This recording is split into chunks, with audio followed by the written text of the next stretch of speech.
Ce monsieur est bien connu de la justice pénale qui a un dossier ouvert contre lui depuis de nombreuses années. Il sait parler, il a l'air très sympathique, et il rassure les gens. Il sait faire ce qu'il fait, c'est-à-dire être vraiment un escroc professionnel. Je pense que malheureusement, s'il ne va pas se faire soigner, il recommencera, il y aura d'autres victimes.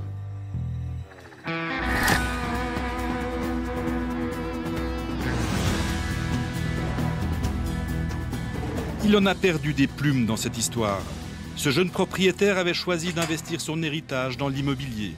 Les loyers encaissés devaient lui assurer un revenu régulier, mais les choses ne se sont pas passées comme prévu. Aujourd'hui, sa maison, il la revend. Je suis tombé sur un locataire, quelqu'un qui n'a pas payé ses loyers et qui m'a tout de suite mis dans l'embarras. Ce locataire donnait bonne impression au début, donc il était très intéressé de pouvoir louer cette maison. Et il a pu payer directement un mois et demi cash pour réserver cette location. Et par la suite, il n'a plus jamais payé. Pour Olivier Monti, c'est le début du cauchemar. Il décide de mener l'enquête pour connaître le profil du mauvais payeur. Et là, je me suis aperçu qu'il avait déjà mis plusieurs sociétés en faillite, des SA qui montaient, qui criblaient de dettes et il passait à une autre. Et il continuait comme ça d'une société à l'autre. Cet homme de 43 ans, nous l'appellerons Daniel. Né à Genève, il exerce depuis une vingtaine d'années le métier d'impresario d'artiste de cabaret. Les loyers impayés, c'est un peu sa spécialité. Régulièrement expulsé, il accumule les procédures de poursuite, change souvent de domicile et réussit toujours à montrer patte blanche pour obtenir un nouveau bail. Ce que les régies demandent, c'est une fiche de salaire et un extrait de l'office des poursuites attestant que vous n'êtes pas un mauvais payeur. Bien connu à l'office des poursuites genevois, c'est à celui de Morges qu'il se rend. Ici, dans le canton de Vaud, il obtient sans difficulté un extrait complètement vierge. Parce qu'en Suisse, fédéralisme oblige, il n'existe pas de répertoire national des procédures de poursuite. Les dossiers ne sont donc pas transmis d'un canton à l'autre. Et pour obtenir le bail d'un loyer mensuel de 5 200 francs, Daniel doit encore justifier d'un salaire 3 à 4 fois supérieur. Là encore, pas de problème. Ce monsieur n'a pas hésité à produire une fiche de salaire qui, là non plus, ne reflétait pas la réalité, puisqu'il l'a fabriquée lui-même sous couvert d'une société, en mentionnant un salaire important, mais qu'il n'a manifestement jamais perçu, puisque lors de la saisie effectuée par l'Office des poursuites, il semblerait que ce monsieur n'ait pas de revenus suffisants. Difficile de savoir ce qu'il gagne réellement. Daniel est l'administrateur unique de sa société. Il signe lui-même ses fiches de salaire au nom du service du personnel.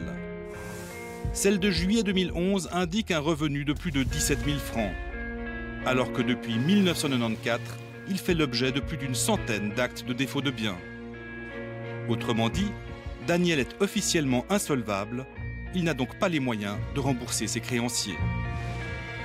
Et ils sont nombreux, compagnies d'assurance, opérateurs téléphoniques, banques de crédit, propriétaires immobiliers, hôtels de luxe ou petits artisans, et même l'administration fiscale genevoise à qui il doit près de 250 000 francs.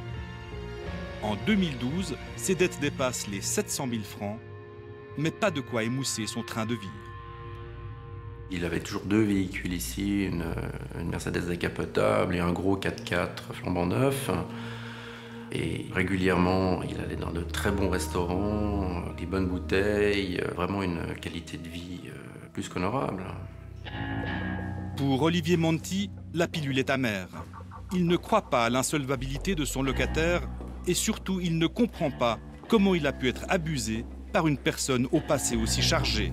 Certains font preuve d'ingéniosité. Il y a des méthodes diverses et variées pour tenter d'échapper en fait à ses créanciers. Alors, la création d'une société où on n'est que salarié de cette société et on n'a aucun actif, la voiture est au nom de la société, le salaire que verse la société est faible. Donc en fait, en évitant d'avoir des actifs, en organisant d'une certaine manière leur insolvabilité. Une méthode assez simple que Daniel semble bien maîtriser puisqu'il continue à passer entre les gouttes. La loi sur la poursuite permet quand même à l'office d'avoir des moyens importants, des moyens d'investigation qui sont quand même étendus. Le problème, c'est le temps que l'huissier peut consacrer à l'étude de chaque dossier. En regard de 140 000 saisies exécutées sur un an, le temps que l'huissier peut consacrer à un dossier est réduit. Celui de Daniel attendra donc l'occasion pour lui de poursuivre ses activités et de continuer à satisfaire ses goûts de luxe. J'ai croisé ce monsieur il y a environ 1 an ou 1 an et demi, avec un très beau costume, avec une très belle montre. Il allait acheter une superbe voiture en leasing.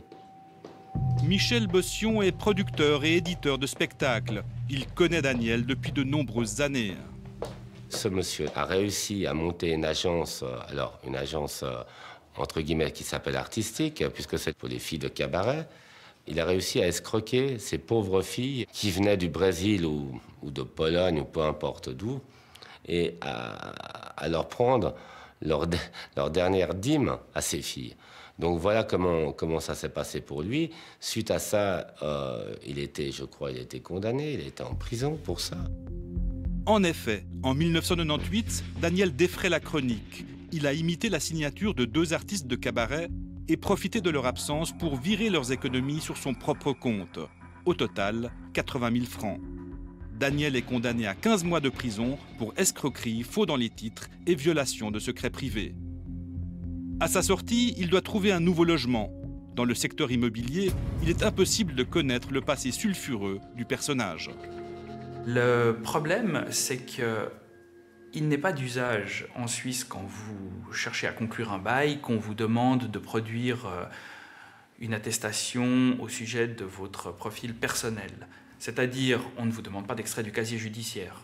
Finalement, ça ne concerne pas la relation avec le bailleur. Vous pouvez être un délinquant et vous avez parfaitement le droit de vous réinsérer en prenant un nouvel appartement. Et c'est justement à Michel Bossion que Daniel s'adresse pour se faire dépanner. Son père était un ami de la famille. Suite à ceci, il est venu nous demander s'il pouvait louer un appartement chez nous dans le canton de Vaud. Nous l'avons arrangé. Il est rentré dans cet appartement. Il est resté entre 3 et 4 ans. Il a payé pratiquement aucun loyer, puisqu'il nous devait environ 100 000 francs de loyer impayés. Et pour gagner du temps, Daniel n'hésite pas à produire des quittances de paiement munies de faux tampons de la Poste. Excédé, le propriétaire dépose plainte. Pour Daniel, c'est la prison ferme. Et après, il a ouvert une agence de voyage. Et c'est là, vraiment là où moi je l'ai connu, parce que nous avions un ami en commun. Et cet ami-là lui avait acheté d'ailleurs 4 billets pour sa famille pour partir à Noël en vacances. Il est arrivé à l'aéroport avec ses 4 billets d'avion. Et ces 4 billets d'avion, ça valait strictement rien. Donc il a dû racheter 4 billets sur place à l'aéroport. Fin 2012, Olivier Monti pense voir le bout du tunnel. La procédure d'expulsion de son locataire sans scrupules est sur le point d'aboutir. Mais il y a un problème. Daniel vient d'être condamné à une nouvelle peine de prison et il a réussi à convaincre le juge de commuer la sentence en arrêt domiciliaire. Du coup, on avait l'interdiction de le sortir de la maison parce qu'il était assigné à résidence avec un bracelet électronique. Donc la justice était du coup contre moi et pour lui. Après 16 mois d'occupation, Daniel est finalement expulsé. Il laisse derrière lui un logement dévasté. En tout, il n'a payé qu'1 mois et demi de loyer, un manque à gagner de près de 100 000 francs pour le propriétaire.